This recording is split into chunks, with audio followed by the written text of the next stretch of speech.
नमस्कार, SBT news में आपका स्वागत है और पेश है इस वक्त राजस्थान और श्रीगंगानगर हनुमानगढ़ जिले की बड़ी खबरें। राजस्थान में गहलोत सरकार स्किल राजस्थान में लगातार आगे बढ़ रही है। अब हर वर्ग को उसकी कौशल के अनुसार रोजगार का अवसर मिलेगा। सरकार योजनाओं के लिए प्रदेश के बेरोजगारों को समर्थ और सक्षम बनाने का प्रयास कर रही है। स्किल इंडिया का सपना जरूर केंद्र सरकार ने देखा हो, लेकिन उसे सही मायने में साकार राजस्थान कर रहा है। मरुधरा की मिट्टी से सरकार उन होनहारों की तलाश कर रहे हैं जिसमें हुनर तो बहुत है, लेकिन किसी न किसी वजह से उन्हें कोई प्लेटफॉर्म नहीं मिलता। गणतंत्र दिवस के बाद किसान आंदोलन ने राकेश टिकैत के नेतृत्व में जो टर्न लिया है, उसके परिणामों को लेकर चर्चा शुरू हो गई है।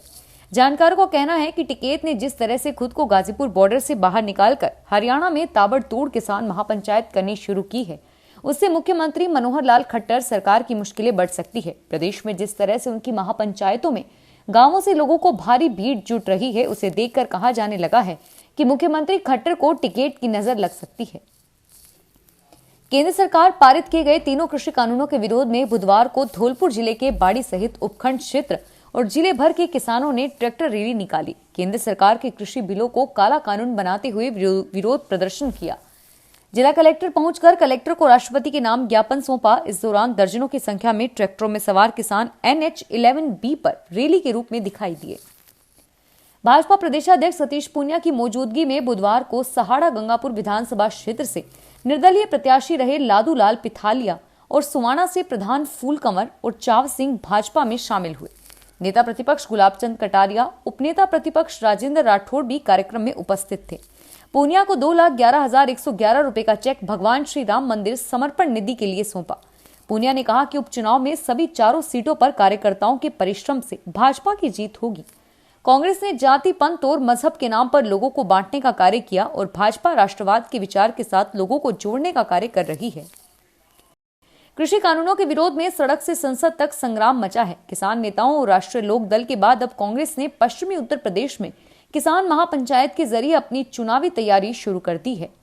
कांग्रेस महासचिव प्रियंका गांधी वाड्रा पार्टी के जय जवान जय किसान कार्यक्रम के तहत बुधवार को सहारनपुर के चिकलाना में हुई किसान महापंचायत में शामिल हुई। मंच पर पहुंची प्रियंका के अंदाज की खूब चर्चा हो रही है। काला कुर्ते पहने प्रियंका गले में भगवा गमछा पहनकर माथे पर लाल टीका लगाकर महापंचायत में पहुंची और इससे पहले शाकुंभरी देवी मंदिर में पूजा की। इसके बाद वह रायपुर स्थित खानका में हजरत रायपुर की दरगाह पहुंची। स्वर्ण नगरी जैसलमेर का मरु महोत्सव अपने पूर्व निर्धारित कार्यक्रम के अनुसार 25 फरवरी से ही आयोजित किया जाएगा। कोरोना गाइडलाइन का पालन करते हुए 3 दिवसीय आयोजन किया जाएगा। पूर्व में कोरोना के कारण इसके आयोजन पर संकट के बादल मंडरा रहे थे। अब जिला कलेक्टर आशीष मोदी ने नए सिरे से प्रस्ताव बनाकर राज्य सरकार को भेजा।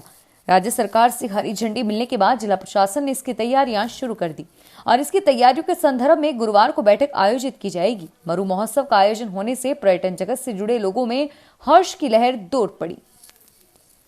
राजस्थान विधानसभा का बजट सत्र बुधवार को शुरू हुआ, जिस दौरान एक विधायक ने केंद्रीय कृषि कानूनों को वापस लेने की मांग के लिए आंदोलन कर रहे किसानों के समर्थन में जय श्री किसान और आंदोलन जीवी जिंदाबाद के नारे लगाए। राजस्थान की 15वीं विधानसभा का छठा सत्र बुधवार सुबह 11 बजे शुरू हुआ और राज्यपाल कलराज मिश्र का अभिभाषण हुआ, जिसमें उन्होंने सरकार की उपलब्धियां एवं पहलों पर प्रकाश डाला। बीजेपी प्रदेशाध्यक्ष सतीश पूनिया ने RSS को लेकर दिए गए बयानों के मुद्दे पर सीएम अशोक गहलोत पर निशाना साधा। सतीश पूनिया ने कहा कि मुझे लगता नहीं है कि RSS को अशोक गहलोत जैसे नेताओं से प्रमाण पत्र की आवश्यकता है। जब वे पैदा नहीं हुए तो उससे पहले से राष्ट्रीय स्वयंसेवक संघ काम करता आ रहा है। RSS देश के मूल हितों और देश की एकात्मता के लिए काम करता है। सीएम का बयान RSS के प्रति फोबिया को दर्शाता है और फोबिया का कोई इलाज नहीं है। और अब खबरें श्रीगंगानगर हनुमानगढ़ जिले की। श्रीगंगानगर जिला मुख्यालय पर प्रस्तावित मेडिकल कॉलेज निर्माण को लेकर मुख्य सचिव निरंजन आर्य ने जिला कलेक्टर के साथ वीसी के जरिए चर्चा की। इस दौरान मुख्य सचिव ने बताया कि श्रीगंगानगर सहित प्रदेश के 15 जिलों में मेडिकल कॉलेज निर्माण के लिए सरकार ने 4,875 करोड़ रुपए स्वीकृत किए हैं।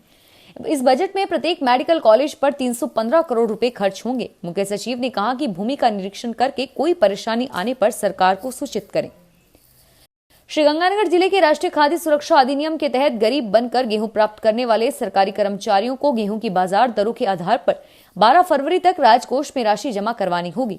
जिला रसद अधिकारी राकेश सोनी ने बताया कि राशि जमा नहीं करवाने वाले कर्मचारियों पर कानूनी कार्रवाई की जाएगी। गौरतलब है कि जिले में अब तक इस मामले में लाखों रुपए की रकम जमा करवाई जा चुकी है। श्रीगंगानगर जिले के प्रभारी मंत्री डॉक्टर बीडी कल्ला आज गुरुवार को श्रीगंगानगर आएंगे। श्री कल्ला सुबह सूरतगढ़ आएंगे और यहां से सुबह 9:30 पर सूरतगढ़ से रवाना होकर पीलीबंगा जाएंगे।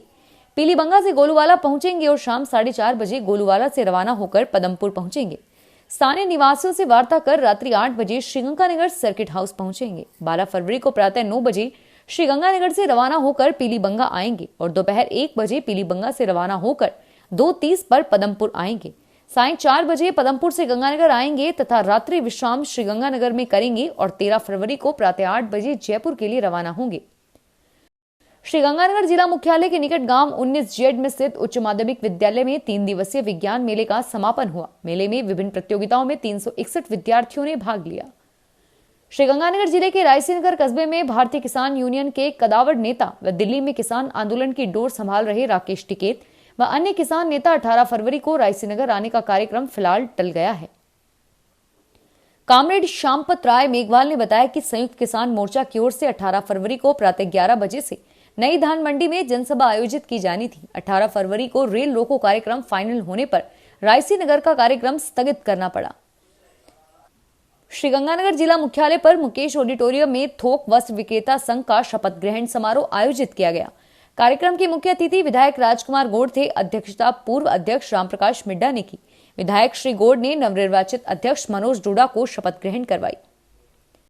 हनुमानगढ़ जिले में पंचायती राज विभाग के कर्मचारियों का कोविड टीकाकरण प्रारंभ हो गया है। आरसीएचओ डॉक्टर विक्रम सिंह ने बताया कि जिले भर में 9 सेंटरों पर 1149 अधिकारियों व कर्मचारियों का टीकाकरण किया गया। जिला परिषद के सीईओ रामनिवास जाट व एसीईओ रवि गर्ग ने जिला अस्पताल में टीकाकरण करवाकर अभियान की शुरुआत की। समस्त खंड स्तर पर भी अधिकारियों कर्मचारियों ने टीकाकरण करवाया। हनुमानगढ़ जिले के एसीएमएचओ डॉक्टर पवन कुमार ने ब्लॉक भादरा के चिकित्सा संस्थानों का औचक निरीक्षण किया। उन्होंने भादरा ब्लॉक कार्यक्रम में बैठक लेकर अधीनस्थ अधिकारियों को कोविड-19 वैक्सीनेशन बढ़ाने के लिए प्रोत्साहित किया। डॉक्टर पवन कुमार ने मलसीसर पीएचसी एवं डुंगराना सब सेंटर में ओपीडी, दवा कक्ष, पंजीयन काउंटर, चिकित्सक कक्ष, प्रसव कक्ष का निरीक्षण किया। चिकित्सा संस्थान की अव्यवस्थाओं का निराकरण कर उनकी रिपोर्ट स्वास्थ्य विभाग में भेजने के आदेश दिए। फिलहाल इस बुलेटिन में इतना ही और फिर हाजिर होंगे तमाम बड़ी खबरों के साथ। एसबीटी न्यूज के और भी वीडियोस को देखने के लिए हमारे चैनल को सब्सक्राइब करें और नोटिफिकेशन पाने के लिए बेल आइकन को प्रेस करें।